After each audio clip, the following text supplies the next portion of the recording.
and welcome to the Golden Hour and the Manifest to Live Life Golden podcast. I'm Golden Duffy, your host, and today we are going deep. So prepare yourself. If you're not in a place where you can listen deeply and take some time and maybe even shed some tears with me, then maybe listen to the show another time. This is not a subject that I take lightly, and it's one that comes on the heels of some serious stuff going on in the lives of those that I love. So I'm going to share about that, but I first want to talk about tragedy. Traumas, tragedies, things that are happening in your life, things that maybe already did happen. So I'm going to go back to, what may have happened in your past that may actually be still creating in your present day. And some of the reasons for that is when we go through major traumas, major tragedies, and I have plenty of those in my past, it alters who we are. It alters the world that we live in.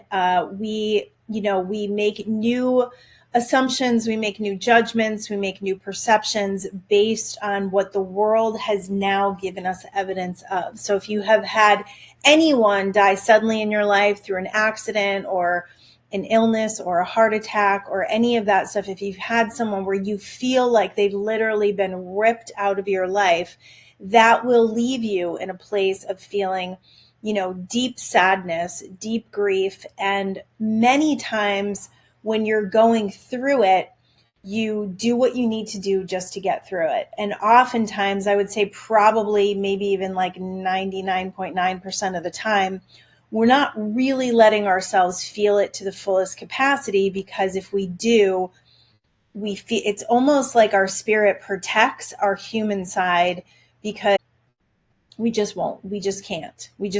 Like, we can't go there. And we all know this, when we have deep sadness or deep grief and we don't look at it, and we do a lot of things in our life to suppress it, to not pay attention to it, to move away from it, just leave it alone, right? Like that whole compartmentalizing idea where we're compartmentalizing and we're like, I'm just not going to look at that thing. I'm not going to think about it. I'm not going to go there. What we do is we open ourselves up to be susceptible to triggers and things that are beyond our control just in living our lives. Things are going to happen and you're going to have these out of control responses because you've got all of this underneath. You've got the grief underneath.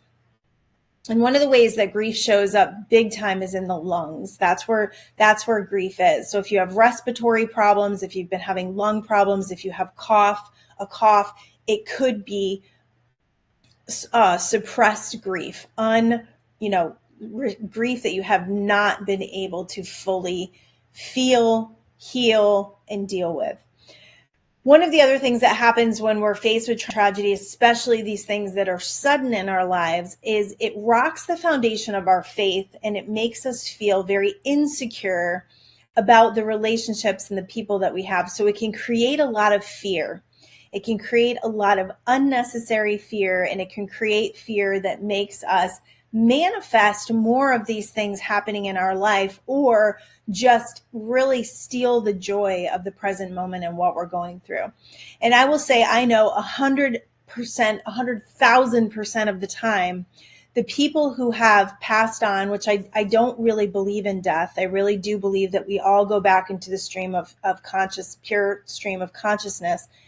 And hopefully after you listen to this show, you will get that at another level, because that's the truth. There really is no death. There is a departure from this physical side and a departure from your relationship with them in this way, in this physical way. But if you can go into the grief and you can heal and you can deal with your feelings, you most likely will get signs from them, and you will most likely get to feel them and be in relationship with them differently, vibrationally, instead of physically. Now, it doesn't feel the same. You can't hug them. You can't kiss them. You can't feel them, but you can be in their energy field and their presence, and they have the ability to bless you and to be with you and to desire your life to be better, to have joy again, to feel, to love the ones that are still with you. I think, I had a woman a long, long time ago who lost her son to cancer, and she had 5 kids. And I don't know what happened with her. I didn't follow her whole story. And I went to high school with her. So it was crazy because she moved back to our hometown and we reconnected. And I think she had 4 boys and a girl. And at the time when we met, I had 4 girls, and she had 4 boys. And then she ended up having a little girl. And I remember her grief was so intense that she had trouble loving and being present for the ones who were still here. And no judgment from me, because I've never experienced losing a child. And I always tell God, source, universe, nope, don't want to do that. Don't want to go through that. But loving the ones that are still here, appreciating them, and bringing the idea of there is no death, that we all continue on in this pure state of consciousness, helps to manifest this tragedy into something that makes more sense, is creating expansion and growth and good. And it was interesting. So my family recently experienced a tragedy, and I'm probably going to cry. Oh. So my son-in-law lost his niece, who is 17 years old, and she took her own life, and it was very sudden and very unexpected. And, when something like this happens, I think we immediately go to our own experience. And I immediately went to how I would feel as a mom and how this could happen to any one of us, honestly. We all go through depression. We all go through times of darkness. My kids have all gone through it. And the thought of that happening to any of my kids or any of your kids or any of our kids is probably one of our greatest fears. It's one of the things that made my husband and I work the hardest that we could to find solutions for our girls when they were going through, the hardest of times. And so my heart goes out to their family. It really does. Such a really fresh and tough thing to go through. But I've been processing the last few days and coming to a place where I want a fuller understanding, because we go to these places when we're faced with something like this, whether you're faced with, a sudden death of a spouse or a parent or a child or anyone in your experience. We had a really, really close cousin who was like a brother die suddenly in a car accident when we were, in our 30s. And he had 3 children under the age of 5. And, walking through that and the heaviness of that and the tragedy of that and the loss in your family is it's awakening. It wakes you up is what it does. It wakes you up to what's important. And I was with a really, really special friend when I got the news, which I'm very, very grateful for. And she had texted me the next day and she said, I'm sorry to say this, but, I'm loving my kids more and I'm being more present to them. And, I'm remembering what's important. And I'm like, don't be sorry about that. I'm like, that's the good that comes from these things that are happening to us that allows us to expand and grow and remember. That's what it does, is it helps us remember. So if you are on like the outside of something and you're hearing of something happening, I heard of another situation with a Facebook friend who, I don't know her, but I've been Facebook friends with her for a while, and she's a bright and beautiful light, and she's, doing her work in the world. And she got into a tragic bike accident on 4th of July, and someone had opened a door and she was on a motorized bike and flipped over the door, and now she's in a coma. And I'm in like an instant. In an instant, she is no longer this vibrant, bright light. She's laying in a hospital bed and they're trying to decide what to do. And it's like, life is so precious. Life is so precious. And we get so wrapped up in the day-to-day and the things that are not important that we forget. And it's not to say that we are to blame or to blame yourself if you were in a situation. And this is a really, really big message that I have. If you did have this happen to you, and that person you didn't have peace with right before they passed, or if you weren't present or anything, is not to beat yourself up, is to forgive yourself for whatever those last moments were, because oftentimes those last moments are the other person's soul being ready to leave. So if you did treat them in a certain way, I've heard so many times where people are, on their deathbed and the family members rush to their side and they go to get a cup of coffee and the person passes. My understanding is that it makes them easier to go. It makes it easier for them to go when you're not present with them, when they don't have to, see right, hand right in their face, like how much sadness you're going to feel or how much grief you're going to feel. So I do believe if that happened to you and you didn't have peace, or you got into a fight and then there was, this tragic ending for them. And I'm going to say tragic because, as tragic as it is when people go suddenly, there is a plan there. And I believe in destiny. And I believe in destiny even when someone takes their own life. I believe either it was a soul contract for them coming in here to teach their loved ones something so that they could expand and grow, or if it was just at that moment, it was just too much for them to bear. I do believe there is a destiny involved, and we are all put in places where our soul is going to have the greatest benefit of expanding and growing, even from the darkest and most horrific things that we could even imagine. So if that has happened to you, I would say forgive yourself, move on. Your loved one now, back in the purest state of consciousness, does not want you to suffer, does not want you to live your life less than. They do not, I've heard of a lot of things where there's like survivor guilt, where people will feel like they don't have the right to be happy, that they don't have the right to feel joy in their life because someone else has passed, or because someone, because another family member was affected. The truth is, you are here to live your life to the absolute fullest.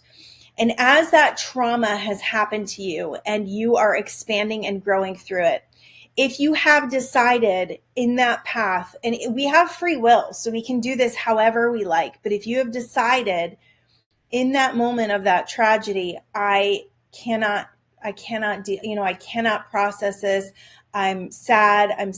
And the beauty of free will is you can take this as long as you need to. You can take as long as you need to grieve. You can grieve for the rest of your life if that's what you see as fit. But the reality is, if that's not okay anymore, if you've been grieving for a really long time and the heaviness is just heavy every single day, that you can do this another way, that you can heal, that you can process, that you can live again. And I promise you that loved one who is in that state of pure state of consciousness wants that for you, because they can't reach you until you're there. They can't reach you until you've processed the grief. Because if you think about it, grief is a very low vibration. It's actually very almost towards the bottom of the scale on the emotional guidance scale. It is super low. It's like next to depression. And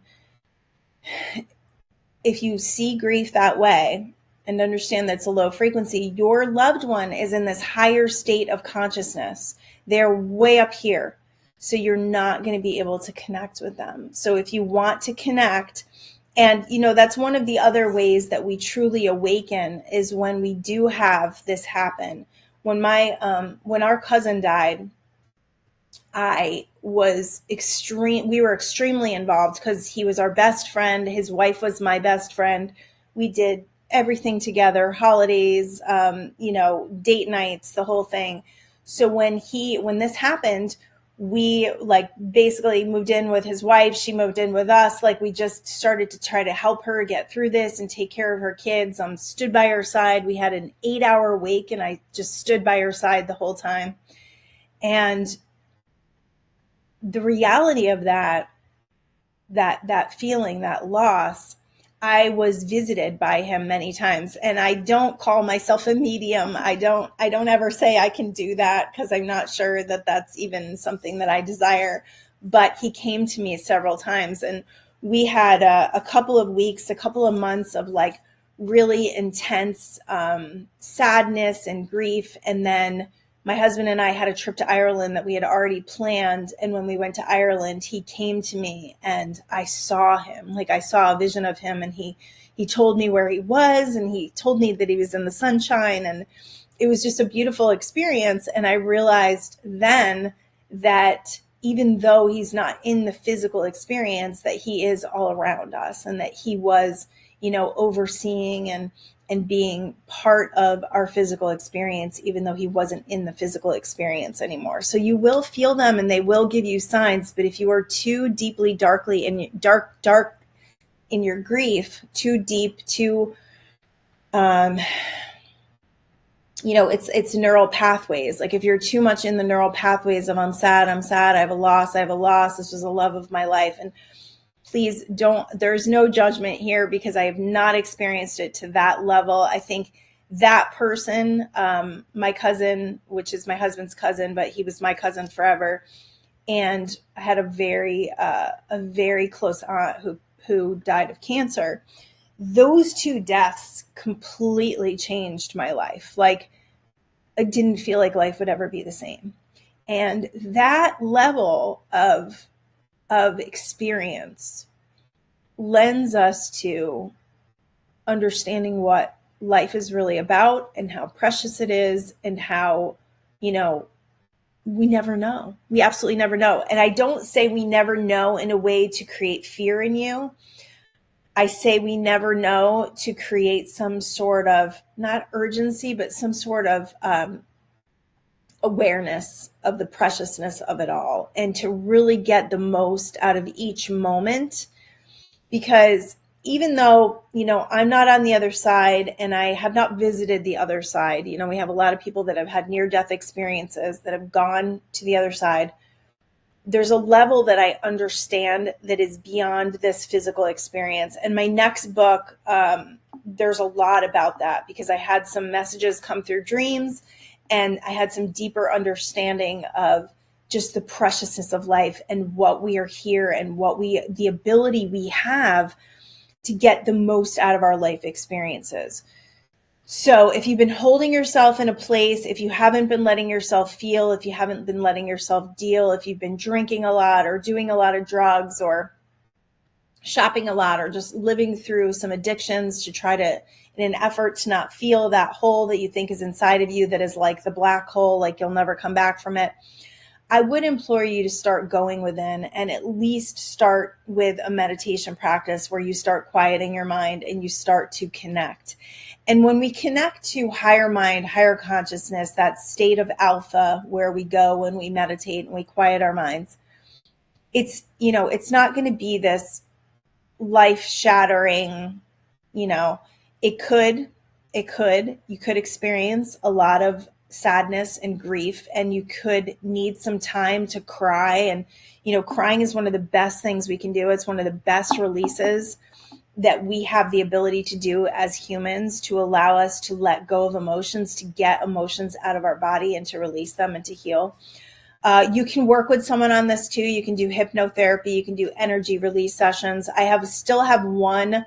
I offered one coaching experience for someone. I still have it open. I may close it soon. I don't know, but I'm still putting that out there, because I do believe there was an intuition involved with it. So I'm still going to put that out there. I have an application process, and if the cost of it is way too much for you, tell me on the application what you can do and why I should choose you. And, we go from there.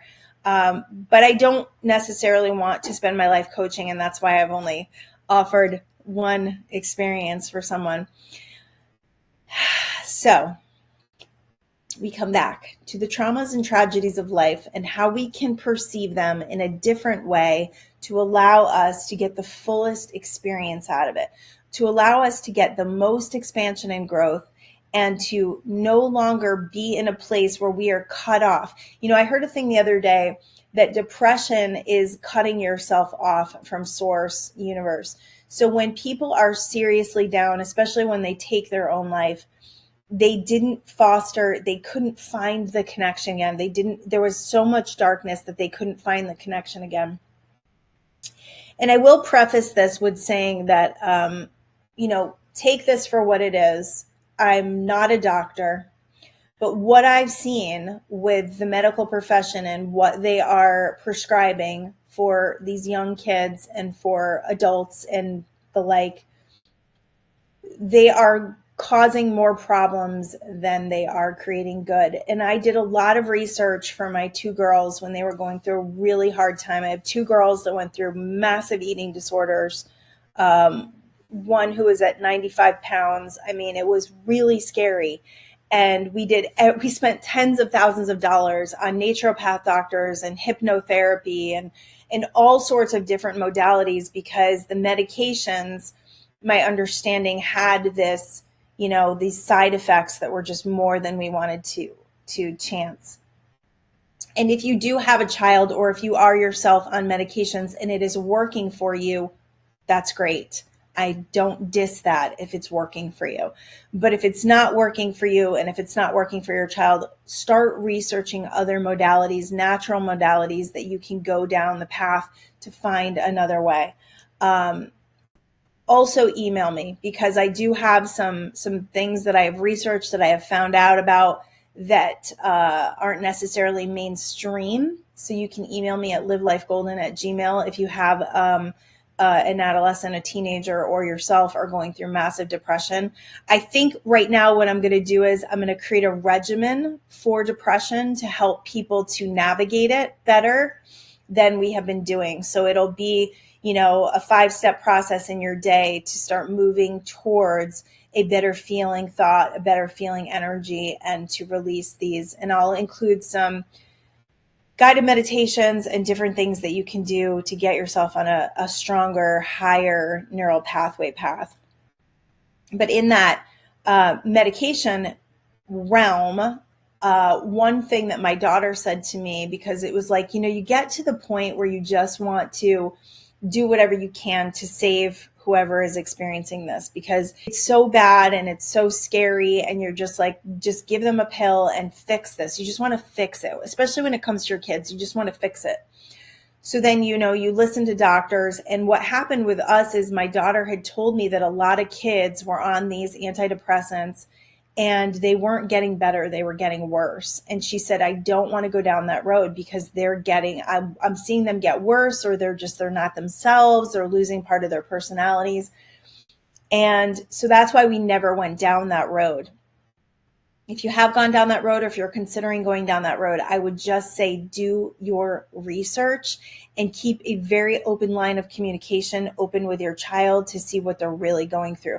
I think one of the other disservices that we do, and it's normal. It's not a judgment. It's just a perception. And I myself have done it as well, where we're running through life. We're trying to pay the bills. We could be in survival mode. Maybe you're a single parent and it's all up to you to take care of the kids and run the kids everywhere and pay the bills. And your life is really, really hard. Then to take a teenager or an adolescent that's going through a really hard time and be fully present to them is a real challenge. But I think it's a challenge to all of us as human beings to be more present to one another, especially with social media and the phones and everything that distracts us and pulls us away from each other, which I see it in my own house. And it honestly, it frustrates me. It's like, it's got such a hold on us, these dopamine releases and even the way that kids have so much accessibility to each other, especially if your kid is being bullied or, people are saying terrible things about them. Like, there is access to these kids 24/7. And I think many of us can be susceptible to terrible people on the internet, people that don't, I think there's because people can't see you, you'll say things that you wouldn't normally say. And I think that is something that we really need to be conscious and aware of and really keep an eye on when it comes to our kids, because they can feel like their life is over when there's things going on in the internet. And we have to be aware of that. We have to be aware of what's going on with our kids. We have to ask them. We have to pry a little bit. We've got to do what we need to do to keep our families here, to keep them here. And it's not to say that everything that you're doing, is totally going to work, but I do believe that showing love, being present, being there is some of the most important things we can do for every single person in our life. Because I think a lot of people, and this is a normal mechanism of the human experience, is we can often feel alone, we can often feel doubt, we can often feel self-hatred. There's all these things that we go through in life that create these trauma bonds or trauma responses that cause us to feel like we can't go on. So for any of you out there that maybe feel this energy, that feels suicidal, or you have a child that feels that way, contact me and let's come up with a plan, because I think I'm feeling really called to work on this part of our experience, because honestly and truly, with my own children, their darkness, their darkest times led them to their greatest spiritual awakenings. And I have 4 really beautiful spiritual beings that I get to call daughters, that I've watched navigate and held hands with and, did my best with, walking through these really hard times, that came out the other side, and now they help others. And I think that's a big part of what we go through, the darkness that we go through, or the traumas that we go through, is that those experiences will be used to help others to get through theirs.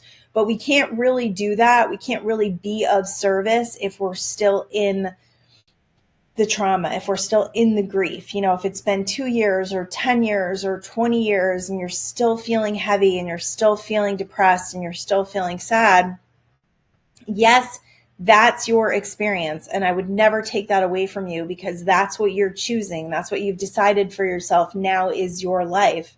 But I want you to know that there are other ways, that there are other things to choose to help you to feel a little better, to create a little better, to become a little more healed, to, allow yourself to be of more service. Being in service, I can't even tell you, I have coached hundreds of people.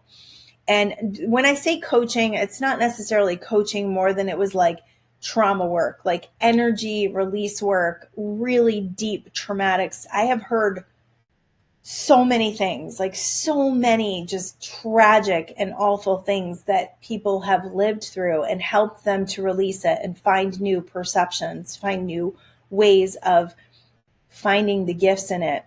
And I will say, everyone navigates it differently. It's okay if that's the way that you want to hold on to it, if that's the way that you want to live now. But my healing came from seeing other people through that stuff, through helping them navigate. My healing came through all of the traumas and tragedies that I've experienced. My healings came through helping others. So there is that whole, service, and it's not an obligation. It's not something that you feel like you have to do, but it is something that will benefit you and serve you so well when you are that person that says, listen, I've been through something similar, and these are the ways that I navigated it, and this is the way that I'm dealing with it now. And this is, the joy that I've taken back, or the decision I've made to live life to the fullest, or to live life to its preciousness. Because I can guarantee you, every single person who you believe is gone, that is not gone, they're just in the pure state of consciousness, every single one of them would say, we want you to win. We want you to win. We're cheering for you. We want you to get up out of that bed. We want you to get up out of that sadness. We want you to go and celebrate life, because you are the fullest expression of life. Your vitality, your energy, your smile, all of it is the strongest expression of life there is. And if you're not fully expressing it, if you're holding it down, if you're suppressing, if you're pushing yourself back, if you're blocking all those avenues, you aren't allowing them to now experience life through you. You're not allowing infinite intelligence to experience life in the expression of the way you were intended to be here. And you can do it.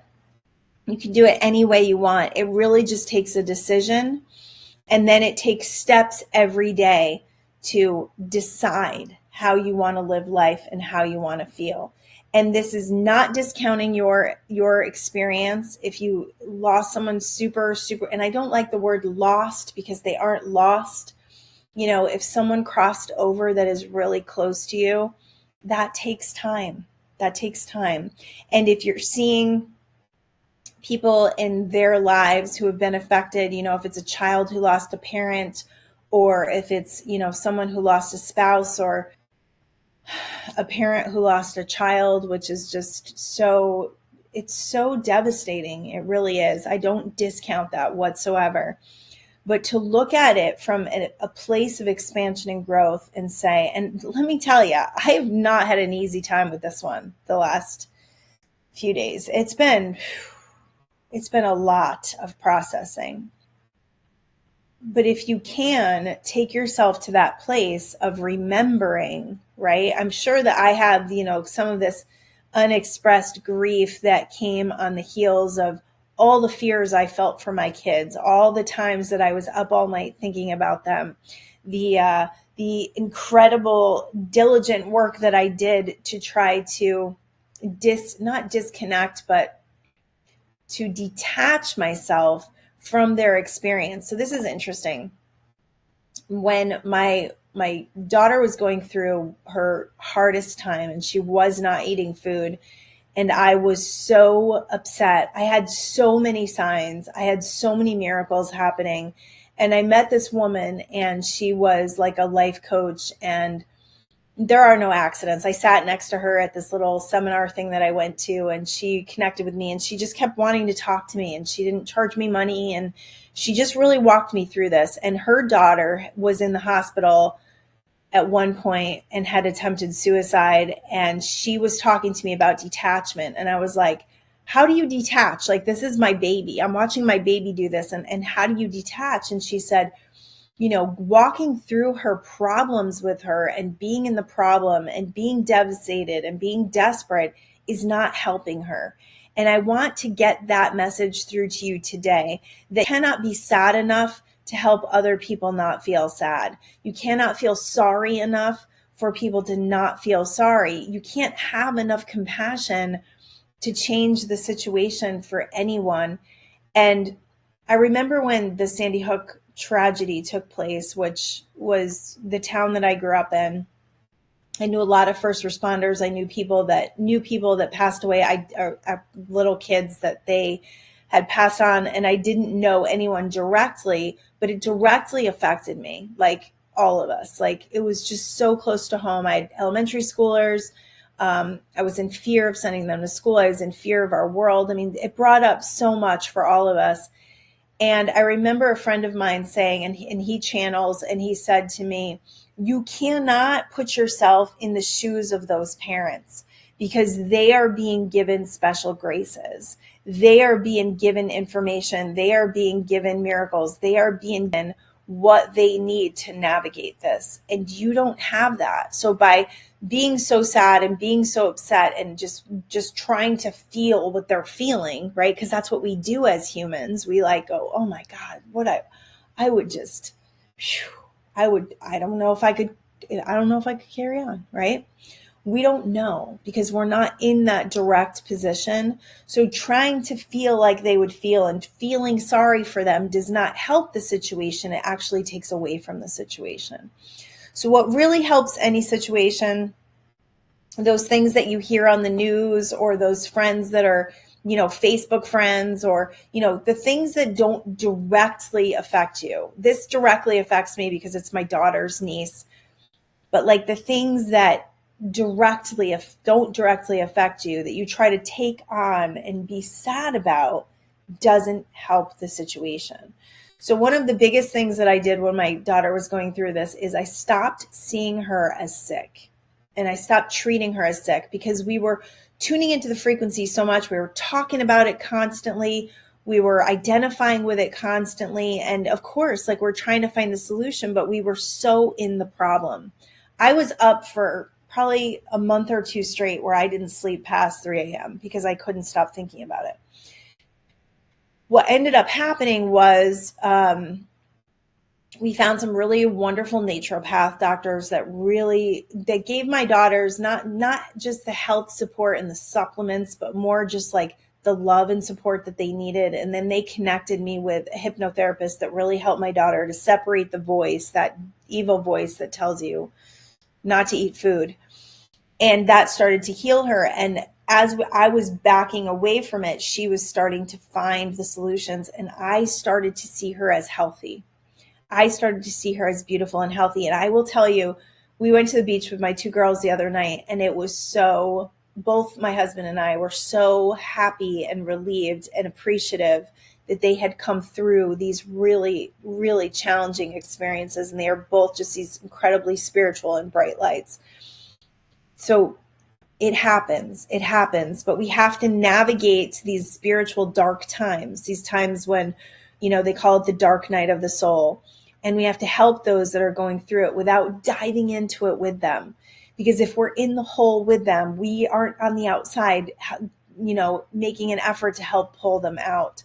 So one of the other things that I did with all of my kids when they go through tough times is I tell them that you're strong, that you're going to get through this, that we're going to get through this together, that you can do this. And when you start to foster those beliefs in them, instead of seeing them for their depression, instead of seeing them for their sickness, instead of seeing them for all the things that they are telling you that is going wrong, you will start to see the things that are right, and you will start reminding them of what is right.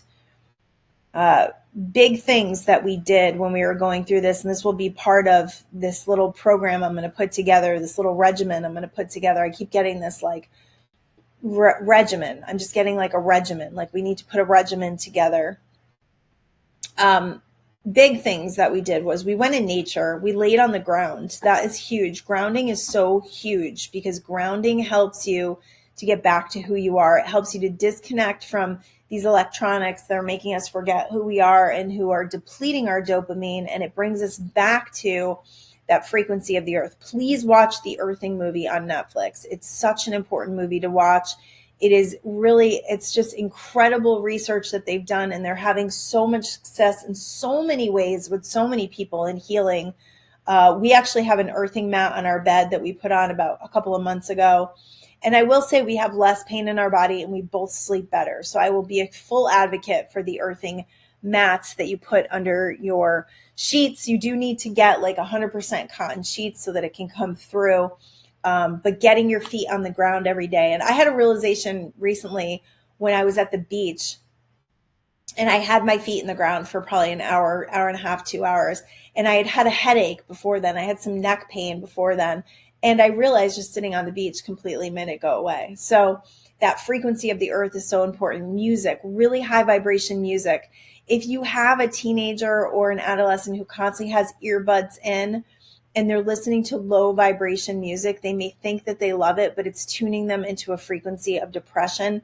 I would really watch that. And I know it's challenging to get them to not do these things, but if they really want to get out of it, they've got to do these other things. High vibration music. You guys all know that I would fully promote stick figure and the elevators, hip abduction we're really into right now, the movement. These are all people who have walked through these tough times and who have now written music about it and gotten themselves in a high vibration that allows, I've watched so many people in these Facebook groups that have come through drug addiction and depression and tragedy through this music has really boosted them and really helped them through these moments. So music is awesome.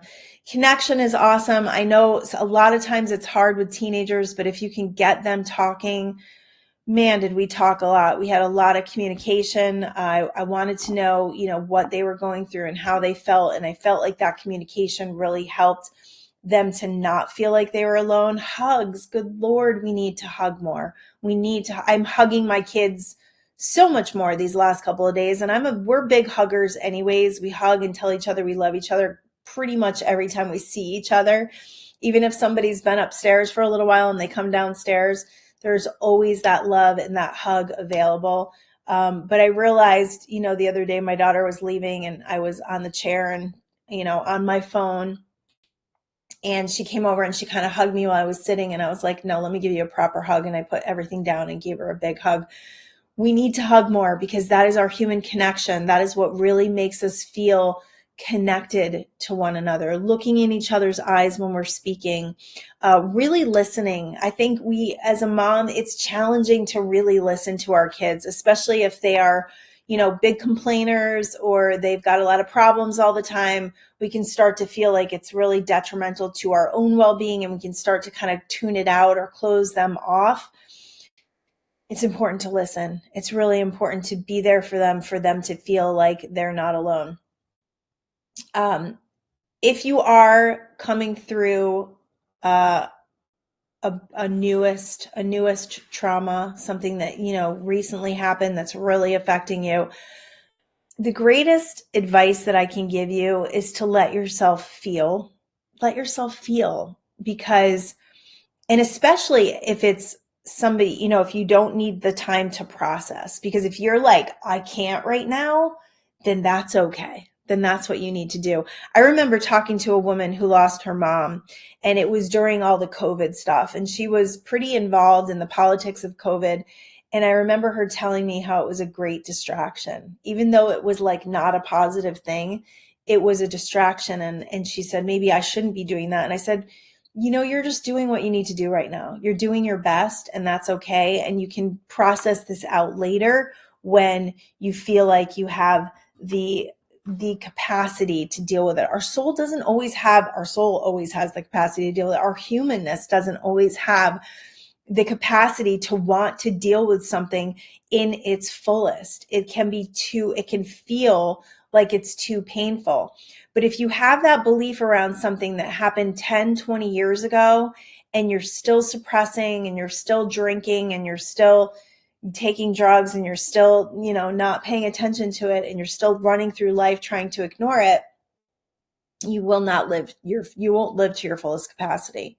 You won't live to your fullest health and vitality and joy and service. You won't be able to, because all those things you're doing to suppress those emotions are keeping you from the expansion and growth. And number one, alcohol and drugs, they'll keep you from your expansion and growth because they keep you in a place of not feeling and numbing yourself and not allowing yourself. And if that's what you need to do right now, that's what you need to do right now. It's okay. It's totally okay. This is not in judgment. This is not telling you what you should do.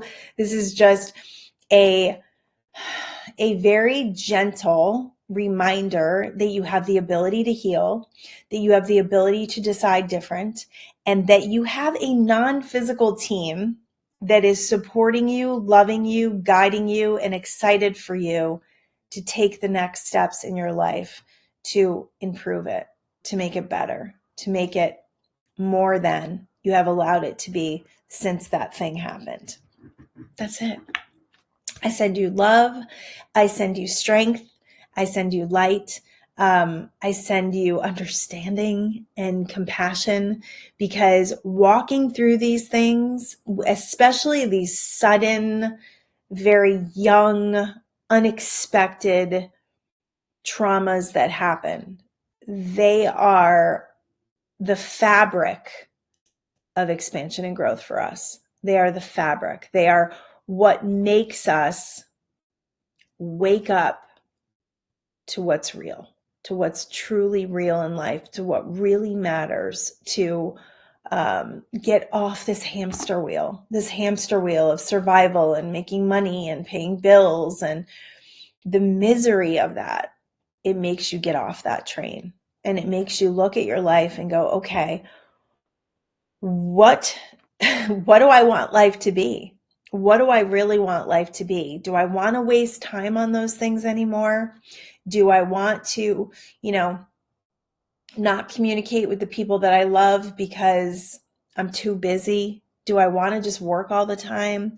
Do I want to be consumed by these things, these politics and rhetoric and the crap that doesn't matter? Do I want to do that?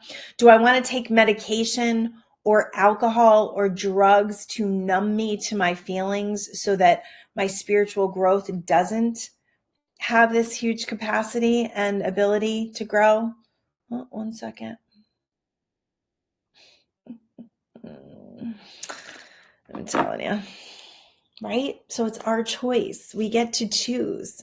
We get to choose how we want to navigate these things, how long we want to keep ourselves from processing, and then we get to choose when we're ready for those moments of process, for those moments of expansion and growth. So I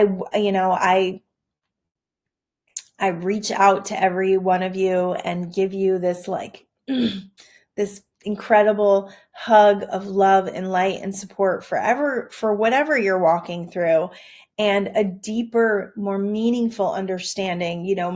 My posts are all about that. They're these deep, meaningful understandings of what is our truth. What is, so many people always say to me, wow, thank you for reminding me. They're just these reminders, because it's so easy to forget. It's so easy to get swept up in. It's easy, we're down these rabbit holes right now with the chemicals and stuff. And good Lord, it's exhausting, and it can frustrate me, and it can actually make me kind of mad. And I'm at the point now where I just want to unfollow everything on Instagram because of all the stuff that's coming through. But it can make you feel like you're in a battle. The politics and the worldly stuff can make us feel like we're in a battle. And the truth is that battle is one that we are choosing every day by tuning into those frequencies. And it's not about being a Pollyanna and distracting yourself and not looking at whatever the reality the world tells us is, because we don't really know the truth. Things are spun different ways or told different ways. There's agendas all over the place. But if we want to decide for ourselves how we want to live and what frequency we want to tune into, and we want to decide for ourselves that we're going to de-identify from the traumas, because we no longer want people to feel sorry for us. We no longer want to seek that kind of attention, because there is that attention that comes through, oh, this happened and I feel so bad for you. And, there is that need for that love and support that comes through. And thank God that love and support comes through. This incredible, beautiful, sweet soul that decided to pass on, her mom is being blessed in so many ways. Her parents are being blessed by so many different ways and miracles and support. So many. It's so beautiful. So thank God that as a human race, we get that. We support one another. We love one another. We walk each other through these things. But if you don't want to identify with that anymore, if you want to heal, if you want to grow, if you want to use what's happened to you in service, then you have to kind of let go of that kind of attention, that kind of need or addiction. It can very much be an addiction. We get addicted to drama. We get addicted to people feeling sorry for us or their support. And, that is a very disempowering way for us to live. So if we want to rise up into our power, if we want to manifest and create, be these powerful creators that we are, we have to get out of the victim mentality and the feel sorry for me and the take care of me and support me. And we have to get out of that.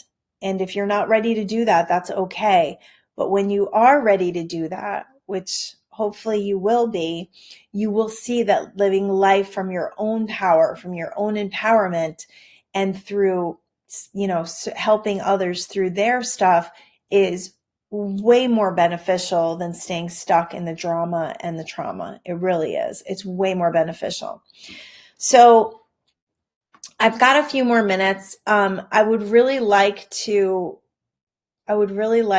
just spend the next couple of minutes in a meditation and a release, because I keep telling you guys I'm going to do this on YouTube and it hasn't happened yet. So I'm just going to do it at the end of the show. We're going to start this at minute 50. So you can find it again if you want to come back to it. All right. So if you can, close your eyes, take a nice deep breath and blow it out. Breathe in again and blow it out. And this one I want you to hold for a minute. So breathing up, I want you to breathe all the way up, up, up, up, up. And as you do that, I want you to squeeze from the bottom of your body, your abs all the way up. I want you to squeeze, bring your belly button back to your spine.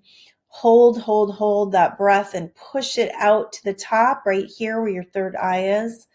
And then let it go. And when you let it go, just let all of the stress go. So I want you to, for a moment, if you do have this energy inside of you, this tragedy or trauma energy inside of you, I want you to locate it in your body. So it may be in your stomach, maybe below the belly button, above the belly button, it may be in your heart. I definitely feel a lot of heaviness in the heart. And with the heart, there is the lungs, and the lungs always hold the grief. So we're going to go right there. Well, let's go lower. Let's go to the abdomen, and let's just call all of the energy out of that sacral and solar plexus. We're going to pull it up. We're going to pull it out. So I want you to imagine you're breathing up and bring your belly up to your spine. And then you're going to breathe out. And we're going to breathe out these words. So take a deep breath. And we're going to breathe out all trauma, all tragedy, all fear, all powerlessness, all unworthiness, all sadness, all energies of low self-esteem, low self-confidence, all energies of disbelief of your faith, all energies that have blocked you from truly knowing your power, all energies that have caused you to sit with the heavy energy, so any heavy energy in your body, any energies that have caused you to be less than, that have caused you to be stuck, that have caused you to be in suppression of your emotions. This is where you suppress your emotions. It's not just in the heart field, it's also in the abdomen, which is why you may carry extra weight in your abdomen as well. So we ask all that, here it goes, all that heavy energy to move, breathing it out, letting it go, releasing it. It no longer serves you. It no longer is allowed to disrupt your health, disrupt your mental health, your physical health, or your well-being. And then coming into the heart, we release all energies of grief, all energies of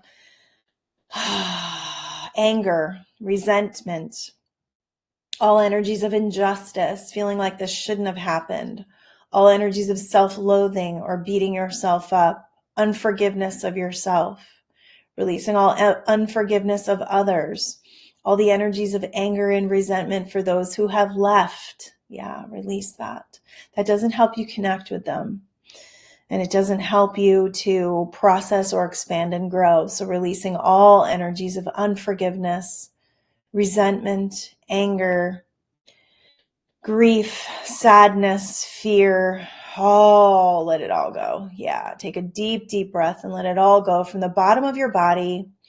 And imagine that you're blowing it out through the top of your head, and all of your non-physical team is sweeping it away, taking away all those heavy energies, allowing you to be clear, cleansed, free, able to create from a higher vibration. So we release all addictions, all energies that suppress, all activities that suppress, and all beliefs that we have to take part in activities that suppress. Yeah, take a nice deep breath. And taking your power back, we bring in the light of power through all of our loved ones, through our non-physical guides and team, through our purest state of the highest state of consciousness, through infinite intelligence and wisdom. We ask for downloads, we ask for understanding, we ask for compassion, we ask for peace, and we ask for love, the fullest expression of love, because love never dies. Love is always with us. And to the degree that you feel grief is to the degree that you felt love. So now turning that grief towards the love, we feel gratitude, appreciation, and peace. And just breathe out all that beautiful light and love and high vibrational energy into every one of your cells, allowing you to gain new perspectives, new beliefs, new intentions, a new lease on life. Because the truth is, you are here. And there are many that are still here that need your light, that need your love, that need you to be wholly you, healed, and the purest expression and form of love that you came here to be. So there is nothing too great for you to navigate. There is nothing too great for you to expand and grow from. So I send you all my love, all of my compassion, all of my understanding. My intention for the show was to help you all to navigate, whether it was a tragedy that happened a long time ago that still feels fresh and the wound still feels open and raw, or if it's something that just happened. I am here for you in every way, in every capacity possible. And I promise that the things that I'm working on, as soon as they are ready, you will hear about them. And love one another, hold each other tight, and take faith that it's all turning to good, and that whatever has happened, that you will navigate it in the best way possible for you. Love and peace. I love you all.